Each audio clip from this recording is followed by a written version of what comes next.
This is the Middle-earth Philosopher. Next month, theaters will be re-showing the Lord of the Rings trilogy for a limited time. And honestly, I never thought of those films as holiday classics, but they're quickly becoming that. Families are gathering and people are revisiting them every year. And it's almost like they've now joined the ranks of seasonal traditions.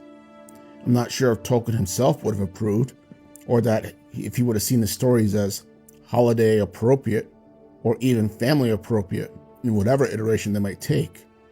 But that's the beauty of adaptation. Stories can evolve with audiences, depending on your point of view, I guess. That being said, I want to focus on one particular scene, a single sequence that sets this trilogy apart from not only other fantasy movies, but also helped to make both the trilogy and Tolkien's world legendary, enough that it's still a theater repeat over 20 years later. And that is the opening sequence of the Battle of the War of the Last Alliance against Sauron. Tolkien fans will know this as the final apocalyptic event that closed out the Second Age and ended Sauron's rampage across the west of Middle-earth. The opening doesn't just set the stage for Sauron, the One Ring, and the adventures to follow, it also establishes the vibe of Middle-earth itself. The grayish palette, the muted colors, it feels like watching an old World War II reel. Yet there's just enough color to make certain elements pop out. The gleam of the Noldoran armor, for example, or the fire erupting from Mount Doom in the background.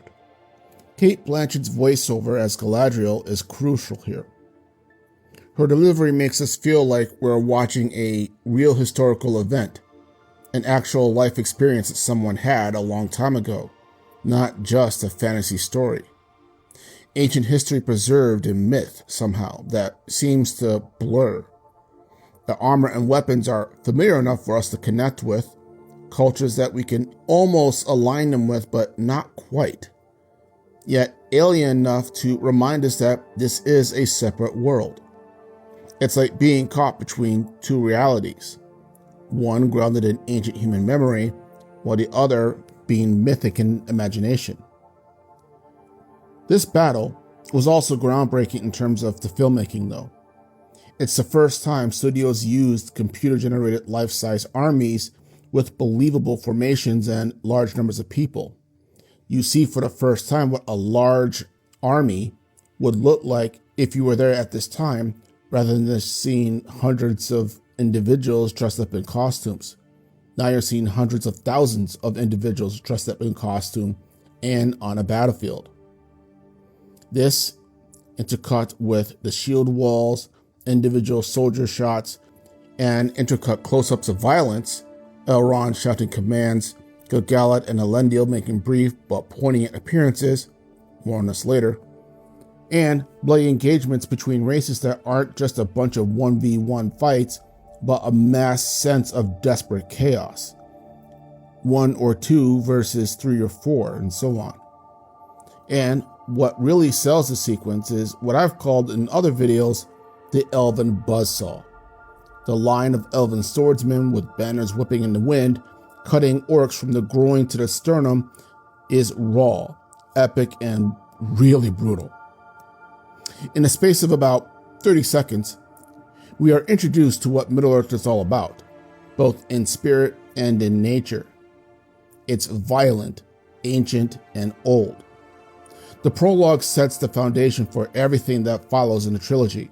It nails down the antiquity and authenticity of Middle-earth and what it represents, that the latter films will constantly make hints to, maintaining that historical connection, something other films struggle to capture. Even my beloved Hobbit trilogy, which yes, I still do love, but I also confess does not quite achieve this same sense of ancient weight, the gravitas. Now, I need to address this from a longtime fan perspective. There are criticisms. Many people were not happy with the omissions that were made. The battle wasn't just a single clash, but a long siege. Aldarion, son of Elendil and brother of Isildur, isn't mentioned at all, even though he was the first king of Gondor and this is where he died. Other races that participated in this war, like the dwarves and even birds, who Tolkien notes, as I just said, were involved, are noticeably absent. Gil-galad only gets a short cameo, and we don't see him and Elendil engaging Sauron together, where Sauron then lights him up like a Christmas tree. A moment that, according to some reports, was actually filmed but got cut for some reason. These are details that only fans are going to notice, and reactions tend to vary. Some hate it, while others accept that adaptation from book to screen requires certain changes, even hurtful ones. Even as a book fan, though, I appreciated the subtle themes that were still there, if you were in the know. The Númenórean exiles being shown at their peak, strong, united, and at the height of their power that they will never reach again, even after Elisar is declared king, because all the exiles who left Númenor at this point are dead.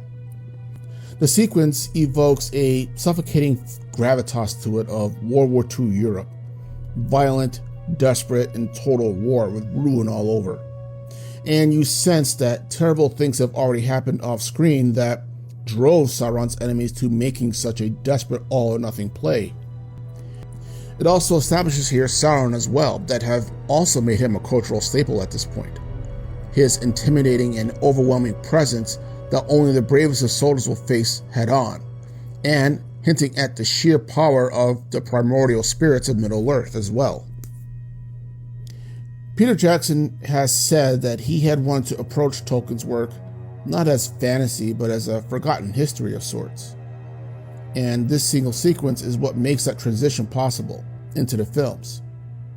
The irony, of course, being that it was a last-minute decision, believe it or not, that originally wasn't even going to be in the prologue. And I think if they had actually done that and not done the prologue, then the weight of the trilogy would be cut in half, just becoming another adventure sword and sandals flick. The Hobbit trilogy also tried something similar, but its prologue covered a more peaceful time, that is until Smaug appeared. And the difference in filming techniques made it feel less ancient and less heavy. Some people actually hated it. And thus, the antiquated feeling falls short. The Rings of Power show also tried this approach as well.